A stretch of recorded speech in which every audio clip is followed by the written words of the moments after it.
Gonna need to remove the air compressor from the accessory brackets because I can't really access in there. So we remove 2 of the bolts here and the 2 remaining bolts in the bracket. One of the big steps was, before getting to this point, is to remove the accessory bracket. There's a handful of bolts. They're all 9/16, and you also have to remove one of them for the heater hose, but it's straightforward. And once that accessory is off, you're good.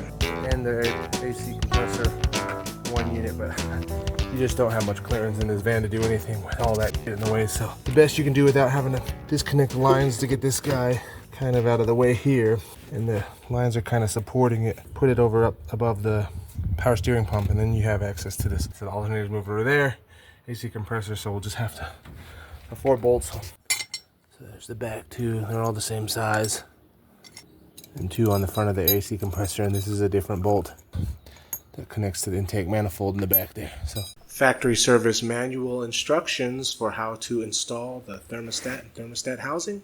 Feel free to pause or slow down. I did use some gasket sealant between the intake manifold and the gasket itself. We won't torque them yet.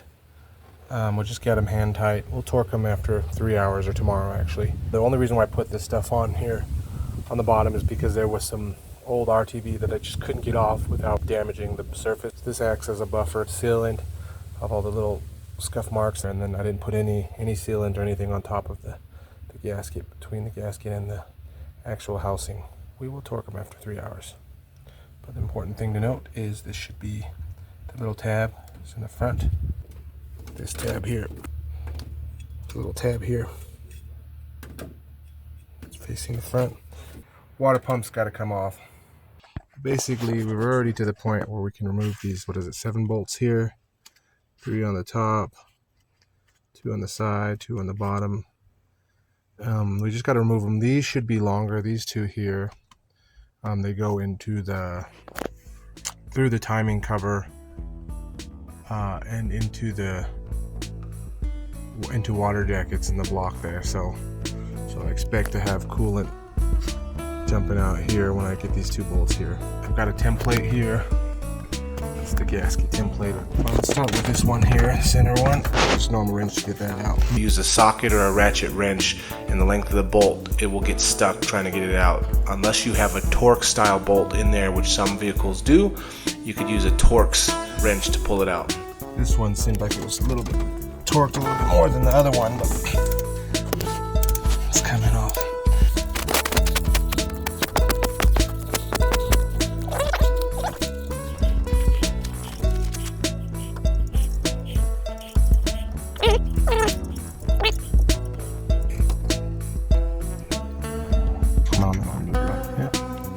We're good, but you can see where the coolant corrosion is taking place. 2 down, 5 to go.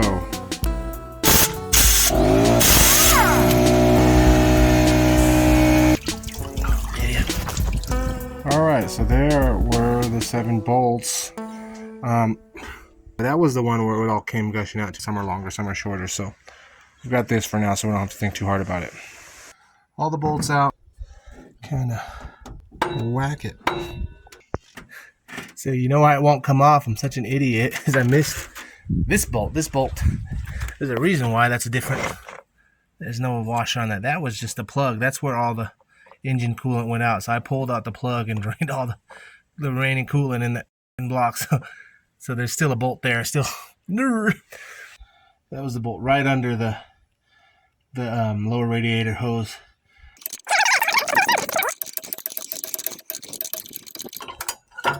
All right, I think we're ready to come out here. Okay. That was the magic bolt there. And I was like, where's the washer at? Idiot. All right, so. Ooh, yeah. Probably was leaking here. Doesn't look promising as far as what happened. The gasket failed, I guess. But we got a new one. Not to worry. New hose. And like I said, this pulley was already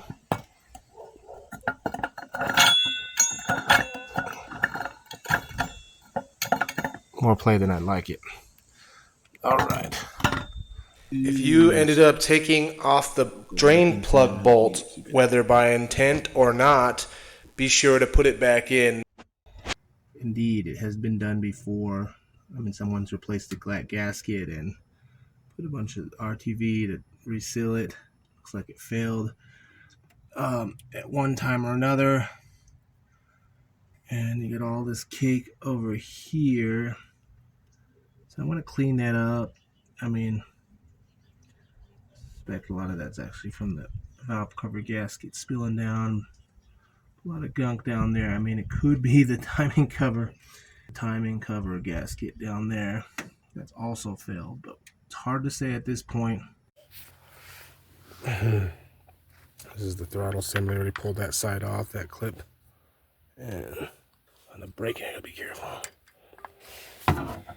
So I couldn't show you with it because I need to hand. So there's a tab on the top and bottom, and you just need it should just snap right in. Just pushed it in, it just snapped right in, but you gotta squeeze those tabs on the bottom and pull it out. So yeah, the connectors for the fuel injectors just squeeze and pull off. Some people are saying they're hard, but maybe older vehicles they get stuck or something in there, but I think that was the easy part for me.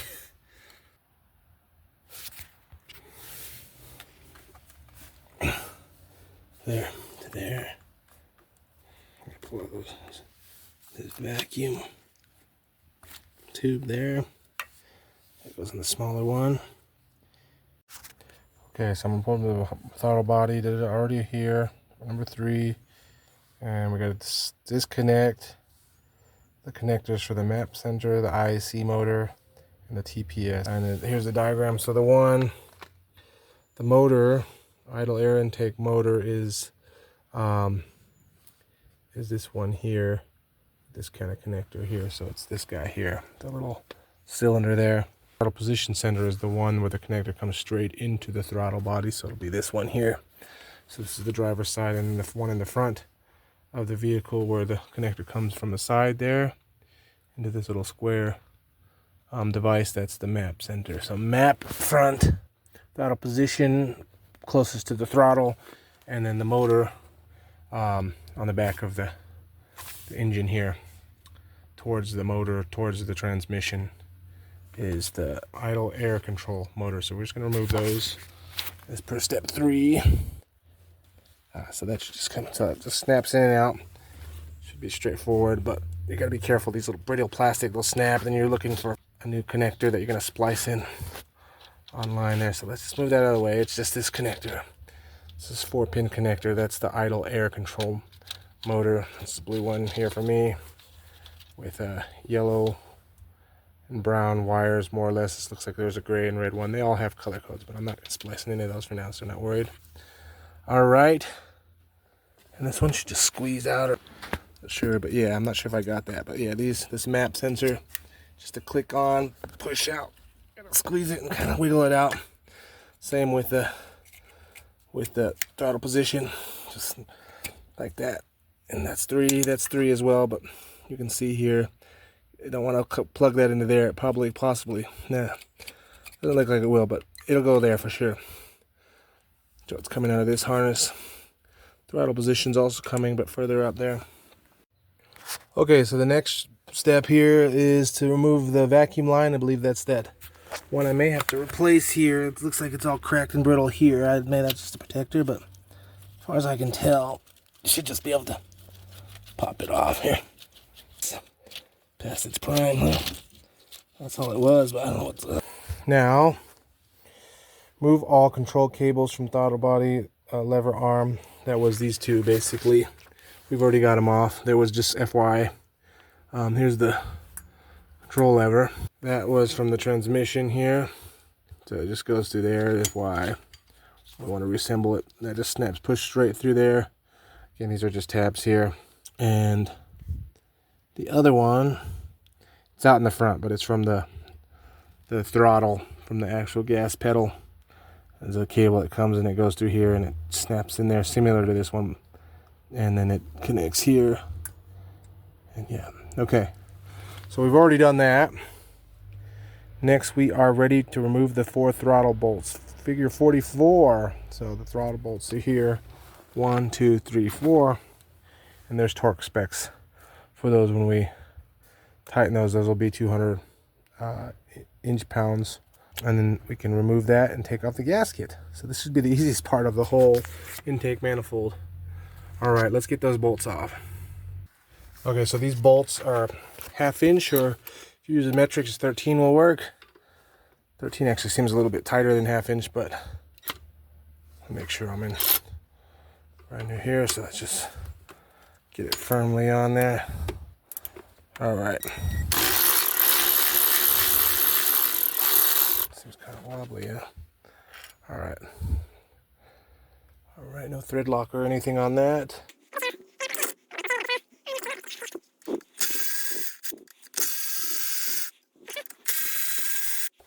No. Pull that out, all the same length. All right, and they all have little washers on them too. All right, so this should just come off. And FYI, there is a little gasket. This is kind of, ooh, I'm gonna have to get a new one of these. Yeah, that's brittle. It's barely squeezed it, so I don't have a replacement of that, but I'll have to order before we can install that again. There, okay, but this should all come off. Ooh.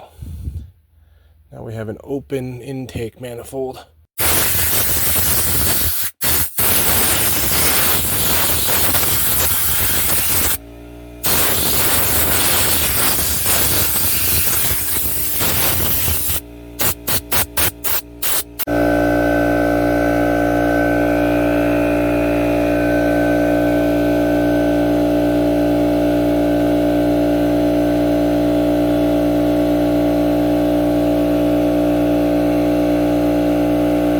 First, I was kind of questioning whether I should bother taking off the throttle body if it's not broken, tight, fix it. But you know, seeing how dusty it is all around here and that broken, brittle gasket, I think it was a good idea. I'm gonna do the whole plenum, not the whole intake manifold, including I guess we'll see what the plenum gasket looks like on the plate on the bottom of this. But it's all coming off. The only thing, there's some connectors on the driver's side, fuel injectors. Fuel line, I gotta disconnect there. And then the fuel rails, just 4 Torx bolts right here. And I guess this, what is that? The whatever vacuum valve this is, that kind of goes onto the fuel rail there. We're just gonna plug it for now until we can figure out when we're gonna get this back on.